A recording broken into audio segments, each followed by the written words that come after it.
अद्भुत कहानी में आपका स्वागत है। अगर आपने इस चैनल को सब्सक्राइब नहीं किया है तो सब्सक्राइब कर लें, साथ ही लाइक और कमेंट्स करना ना भूलें। श्री गरुड़ महापुराण तीसरा अध्याय। इस अध्याय में यम यातना निरूपण का वर्णन किया गया। गरुड़ बोले, हे केशव, यमलोक के मार्ग की यात्रा पूरी करके पापी यम के भवन में पहुंचकर कैसी यातना पाता है, यह आप मुझे बतलाइए। श्री भगवान बोले, हे विंता के पुत्र गरुड़, सुनो, मैं आरंभ से अंत तक नरक यातनाओं का वर्णन करूंगा। मेरे द्वारा नरक के विषय में कहे जाते हुए वचनों को सुनने मात्र से तुम कांप उठोगे। हे कश्यप के पुत्र, बहुभीतिपुर के आगे 44 योजन की लंबाई चौड़ाई में फैला हुआ धर्मराज्य का विशाल नगर है।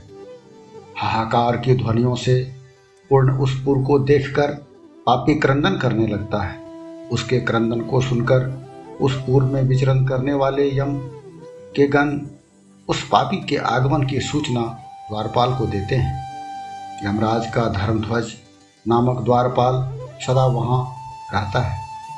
वह चित्रगुप्त के पास जाकर उस पापी के शुभाशुभ को बतलाता है। चित्रगुप्त भी उसके विषय में धर्मराज को बतलाते हैं। हे गरुड़, जो लोग नास्तिक और सदा महापाप में रत रहते हैं, उन सबको धर्मराज यथा योग्य और भली भांति जानते हैं। तथापि वह उन पापी मनुष्यों के पाप के विषय में चित्रगुप्त से पूछते हैं। चित्रगुप्त सर्वज्ञ होने पर भी श्रवणों से ही पापियों के पाप के विषय में पूछते हैं। वे श्रवण ब्रह्मा के पुत्र हैं और स्वर्ग, भूमि और पाताल में भी सर्वत्र विचरण करते हैं।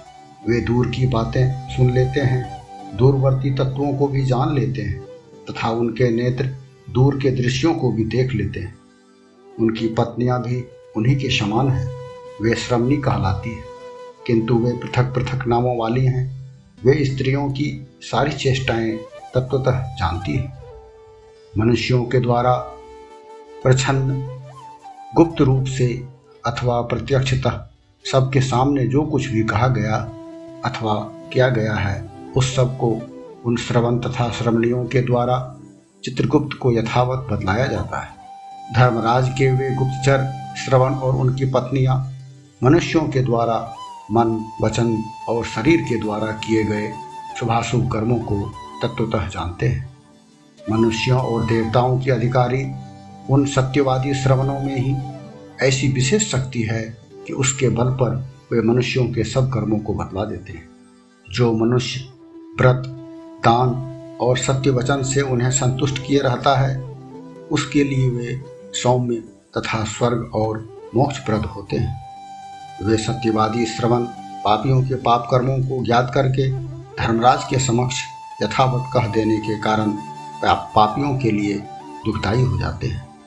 सूर्य, चंद्रमा, वायु, अग्नि, आकाश, भूमि, जल, मनुष्य का अपना हृदय, यमराज, दिन, रात्रि, प्रातःकालिक संध्या तथा सायंकालिक संध्या और धर्म, ये सब मनुष्यों के समस्त वृत्तांत को जानते हैं। धर्मराज, चित्रगुप्त, श्रवण तथा सूर्य आदि मनुष्य के शरीर में स्थित समस्त पाप पुण्य को पूर्णतः जानते हैं। इस प्रकार यमराज पापियों के पाप का निश्चित ज्ञान करके उन्हें बुलाकर उनको अपना अत्यंत भीषण रूप दिखलाते हैं।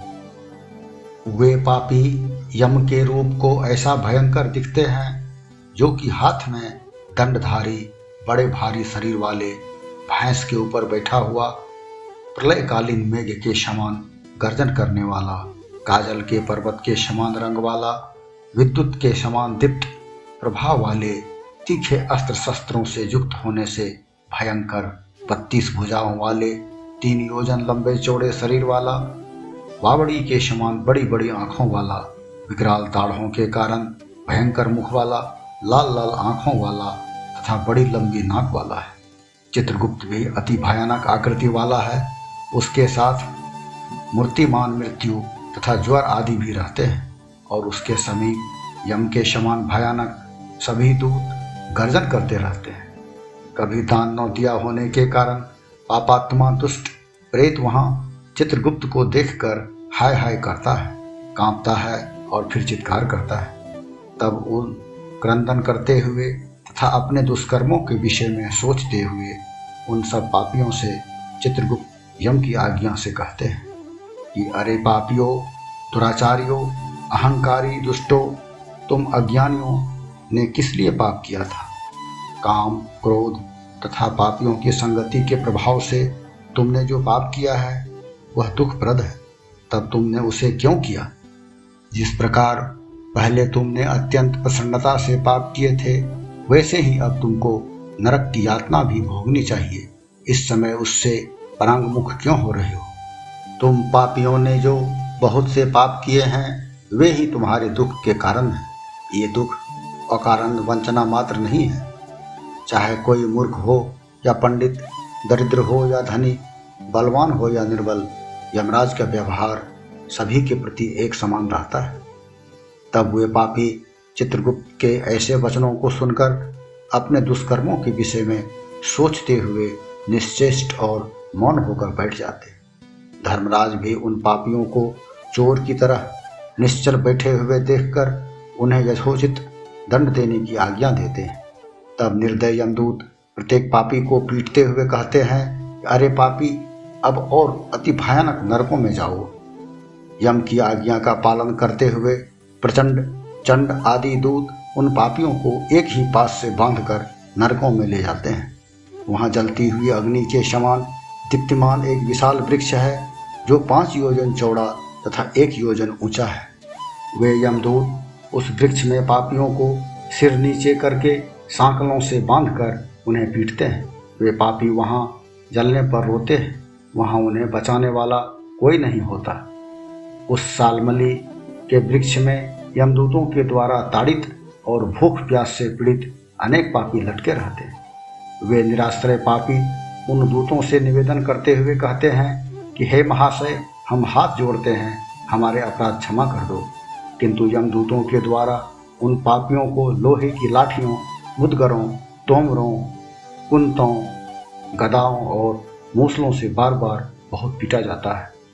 अत्यंत ताड़ित किए जाने से वे निश्चेष्ट और मूर्छित हो जाते हैं। उन्हें निश्चेष्ट हुआ देखकर यमदूत कहते हैं, अरे दुराचारी पापियों, तुमने दुष्कर्म क्यों किया था? सुलभ होने पर भी तुमने जल और अन्न आदि का दान नहीं दिया था।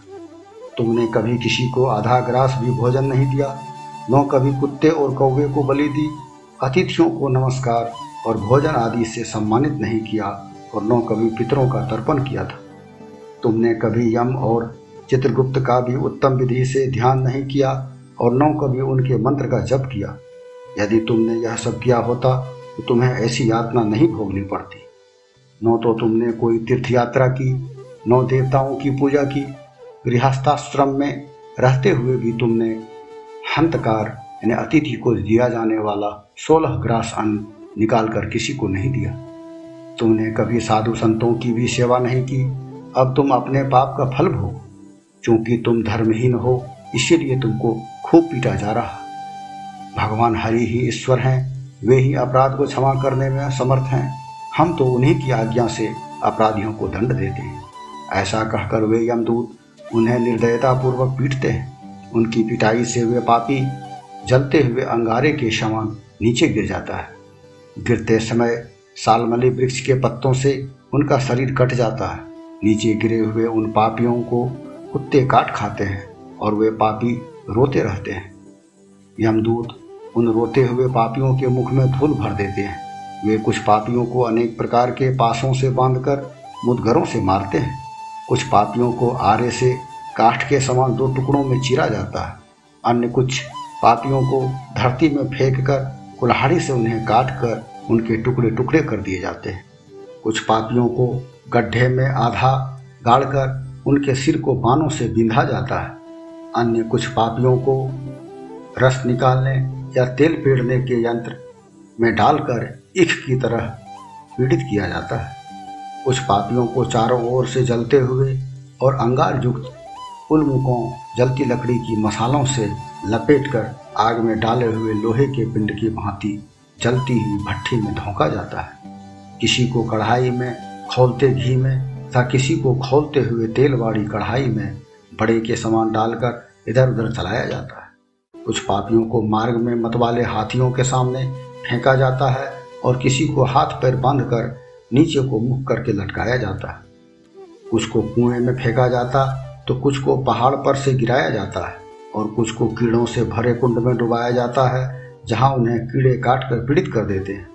वज्र के समान चोंच वाले बड़े कौवों और मांस के लोभी गिद्धों के द्वारा अपनी चोंचों से उसके सिर, नेत्र तथा मुख को खोदकर उनमें से मांस निकाला जाता है। कोई सूदखोर पापी वहां ऋणी पापी को देखकर उससे अपने ऋण को वसूलता है।